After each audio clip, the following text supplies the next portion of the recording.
अगर आप छोटे थे तो अब आपके लिए दिस इज़ अ पॉइंट जब आपको अंदाज़ा हो जाएगा कि ग्रहण कैसे माइंड स्किल्स को, लाशऊर को, इमोशंस को, एक्सप्लेनेशंस को डिस्टर्ब करता है। लेकिन जब उसको सारे सोलर सिस्टम के साथ मिलकर पढ़ेंगे तो इस तकलीफ के मरहम आपकी अदरवाइज एबिलिटीज इतनी ताकतवर हैं कि ग्रहण असरअंदाज नहीं होगा। जब ये हो जाएगा तो ग्रहण के जो नेगेटिव इम्पैक्ट्स आने, इधर से आपके पास कॉन्फिडेंस है, इधर से आपकी अच्छी आदतें हैं, आपके पास फिजिकल स्टैमिना है, आपकी परफॉर्मेंसेज है, माइंड स्किल्स हैं, आराम से आप कवर कर जाएंगे अपने ग्रहण को।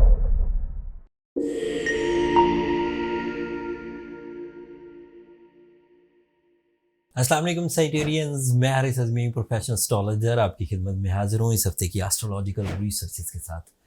ये वीक 9 अक्टूबर से शुरू होकर 15 अक्टूबर तक चलेगा। पहले मेरी कोशिश थी कि मैं ये वीक स्किप कर जाऊँ तबीयत की नासाजी के बिना पर, बट जब मैंने कैलकुलेशंस की, इतना इम्पॉर्टेंट वीक है, 4 बड़े एस्ट्रोलॉजिकल इवेंट है ग्रहण समेत। 14 अक्टूबर को सूरज ग्रहण है, 14 अक्टूबर को नया चांद होगा, 12 अक्टूबर को मार्स आपके 12th एंगल पर आ जाएगा and that is the only planet जो 12th एंगल को बड़ा बेनिफिशियरी बना देता है। एंड 9 अक्टूबर को वीनस आपके लिए बड़े अच्छे एंगल पर आ जाएगा, वर्गो एंगल पर, that is in your career area. ये खबरें ऐसी थीं कि इन खबरों को तबीयत की नासाजी के बावजूद मुझे आप तक पहुंचाने को दिल करा। अब तफसील बयान करता हूँ, सूरज से शुरू करते हैं। सूरज को ग्रहण आएगा 14 अक्टूबर को। 19 साल के बाद ये आपके 12th एंगल पर ग्रहण लगने लगा है। आखिरी दफ़ा 2004 में लगा था लिब्रा एंगल पर।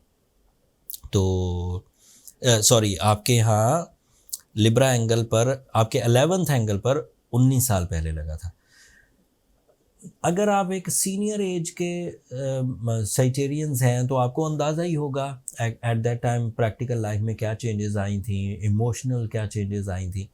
एंड अगर आप छोटे थे तो अब आपके लिए दिस इज़ अ पॉइंट जब आपको अंदाज़ा हो जाएगा कि ग्रहण कैसे माइंड स्किल्स को, लाशऊर को, इमोशंस को, एक्सप्लेनेशंस को डिस्टर्ब करता है। आपके लिए ये 11th एंगल पर होगा। जो सजिटेरियन इस ग्रहण में किसी तरह का को टीम एक्टिविटी कर रहे हैं, बहुत सारे लोग मिलकर किसी मिशन पर काम कर रहे हैं, किसी मकसद की तकमील की कोशिशें कर रहे हैं, वो प्रॉब्लमैटिक होंगे। वो कुछ इश्यूज देखेंगे, जहनी हम आहंगी कम होगी, एक दूसरे के रवैये चुभेंगे। जो प्लान किया होगा वो परफॉर्मेंस नहीं हो पाएगी, जो परफॉर्मेंस हो पाएगी उसका रिवॉर्ड नहीं आ पाएगा, जो आदतें आपने छोड़ दी होंगी वो दोबारा अपनाने को दिल करेगा। These are the possibility. So लेकिन इसके बरक्स मेरे पास अच्छी खबरें भी हैं। एक दो बातें और कर दूं। किसी भी ग्रहण के 2 असरात हैं। एक उसका एस्ट्रोलॉजिकल इम्पैक्ट, वो मस्ट होगा, चाहे पाकिस्तान में दिखे चाहे ना दिखे। ग्रहण की टाइमिंग पहले बता दूं, आप ये पाकिस्तान में 8:55 पर होगा और 1:55 मिडनाइट तक चलेगा। 8:05 पर पाकिस्तान में सूरज होता ही नहीं, ग्रहण वो छुपा हुआ होता है, गुरूब होता है, तो ग्रहण नज़र ही नहीं आएगा। जब ग्रहण नज़र नहीं आया तो उसका साइंटिफिक इम्पैक्ट आएगा, लेकिन उसका जो मजहबी हमारी वाजिबात थी, हमें नमाज़ पढ़ना थी या हमें ज़िक्र का, वो नहीं आएंगे। वो मैंने पिछली दफ़ा भी आपको बता दिया था, जो इवेंट एस्ट्रोलॉजिकल इवेंट इधर हुए ही नहीं, उसकी जो मजहबी हमारी जिम्मेदारी है वो नहीं। जैसे एक सिंपल बात है, अगर फजर का टाइम तलू हुआ है पाकिस्तान में तो ही हम फजर पढ़ेंगे। अगर किसी मुल्क में वो कोई दूसरा टाइम है तो वो उस तरह की नमाज़ पढ़ेगा। एंड इसी तरह जैसे चांद मिडल ईस्ट में एक दिन पहले हो जाता है, खलीजी ममालिक में एक दिन पहले हो जाता है, वो लोग रोज़ा रख लेते हैं। अभी हम रोज़ा नहीं रखे होते, हम उस दिन फ्री घूम रहे होते, फिर अगले दिन हमारे यहाँ नज़र आ जाता है तो हम भी रख लेते हैं। उनके यहाँ ईद एक दिन पहले हो जाती है क्योंकि उनके यहाँ सोलर सिस्टम में चांद नज़र आ जाता है, हमारे यहाँ नज़र नहीं आता। उसी रूल के बिहार पर अगर जिस कंट्री में चांद नज़र आ रहा है, जिस कंट्री में सूरज ग्रहण नज़र आ रहा है, वो कंट्री वाले नमाज़ पढ़ें, नमाज आयत, नमाज कुसूफ। लेकिन जिस कंट्री में सूरज ग्रहण नज़र नहीं आ रहा, उन पर वो मजहबी नौयत की जिम्मेदारियाँ नहीं हैं। लेकिन एस्ट्रोलॉजिकल चेंजेस बहरहाल आएंगी। आपके यहाँ ये 11th एंगल पर है तो टीम वर्क को डिस्टर्ब करेगा।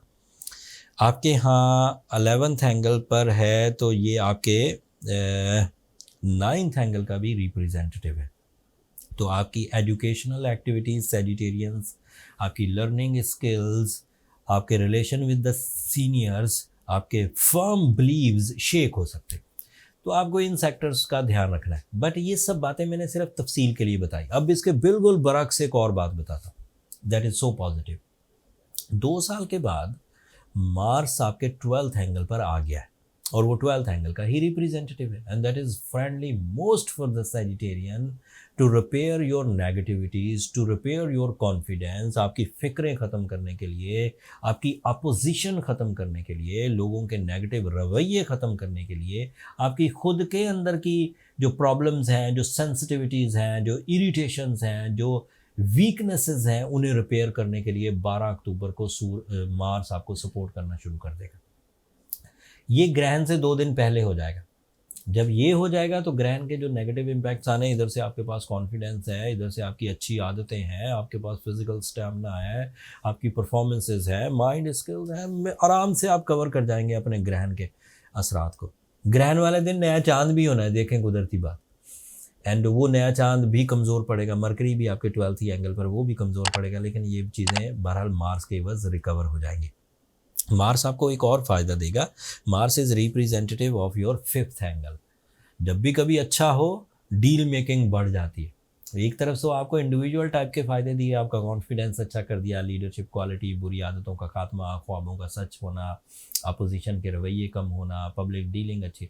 लेकिन दूसरी तरफ इसका रवैया बड़ा मटीरियलिस्टिक है, जैसे डील मेकिंग, नए कारोबार का आगाज़, रिलेशनशिप्स, एक्सप्लेनेशंस, लॉसेस की रिकवरी, पब्लिक डीलिंग, अपनी अथॉरिटीज़ को बढ़ाना, फेस वैल्यू, क्रिएटिविटी, खेल से रिलेटेड आपके इक़दामात, कंपटिशन्स, एग्ज़ाम्स, इन सब साइड्स पर भी आप ओके। एंड आपकी खैर और बरकत, फैमिली वेलफेयर, घर के इत्तफाक की वजह बनेगी।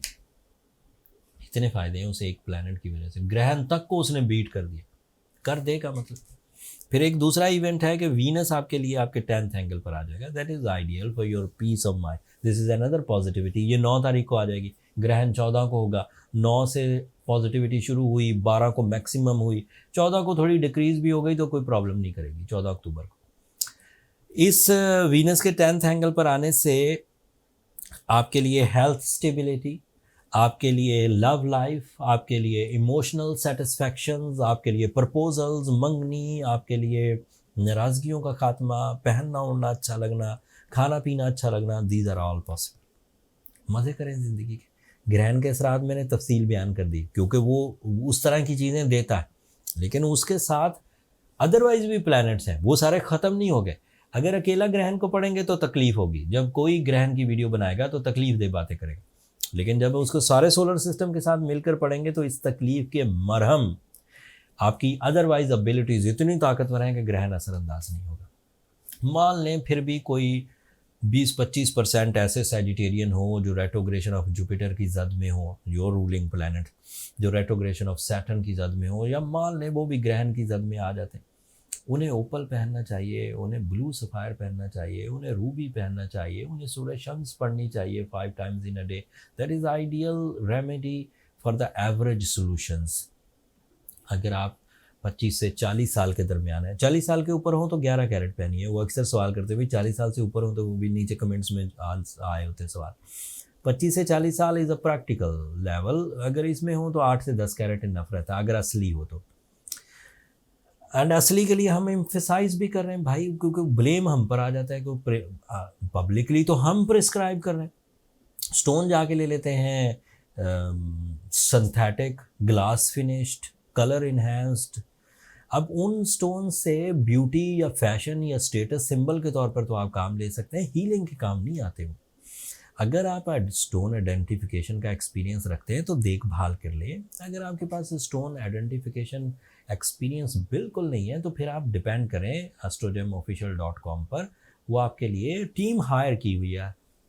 ऑस्ट्रेलिया से अगर ओपल आते हैं, अफ्रीका से अगर सफ़ायर्स आते हैं, सवात से अगर एमरल्ड्स आते हैं, तो सब जगहों पर हमने अपने अपने वो gemologist is the expert person for gemology for gems identification. Okay, Pakistan में पाकिस्तान जेम्स एंड ज्वेलरी, जो पाकिस्तान स्टोन आइडेंटिफिकेशन वाले ये कोर्सेज कराते हैं, हमने बंदे हायर करके उनको उनके जगहों पे भेजा, जिसने जो बाय करना है वो वहीं से बाय करता है। और फिर वो हमारी इन्वेंट्री सेल पॉइंट पे आ जाती है, आपको जो पसंद हो आप वहाँ से बाय कर सकते हैं, दैट्स इट। अगले हफ्ते सूरज एक नए एंगल पर चला जाएगा, उससे जो ग्रहण के असरात हैं वो भी कम पड़ जाएंगे। एंड बहरहाल 2 ग्रहण तो हैं, एक ये 14 को, फिर दूसरा 28 अक्टूबर को आएगा, वो चांद ग्रहण होगा। इन दोनों के दरमियान थोड़ा डिफ़िकल्ट टाइम होता है। इस दफ़ा आपके साथ ब्लेसिंग्स हुई हैं कि आपके अदरवाइज प्लैनेट्स बहुत अच्छे हैं, तो ये जो सेंसिटिव टाइम है आराम से गुजर जाए, यू आर गोइंग गुड। अगर आप सक्सेस मोमेंटम पर हैं तो ये मोमेंटम सस्टेन करेगा। This is my professional statement, that's all. मेरी तबीयत की नासाजी के बावजूद मैंने कोशिश की पूरी इन्फॉर्मेशन आप तक पहुंचा दूं, एंड उम्मीद है इससे आपकी नॉलेज में इजाफा होगा। अगर आपको इतना सा भी फ़ायदा हुआ है तो अपनी दुआओं में मुझे और मेरी टीम को ज़रूर याद रखिएगा। चैनल को सब्सक्राइब करना मत भूलिएगा। साइटेरियंस, आप लोगों की सब्सक्रिप्शन हमारी हौसला अफजाई की वजह बनती है। अगले हफ्ते तक के लिए अब इजाज़त दीजिए। अल्लाह ने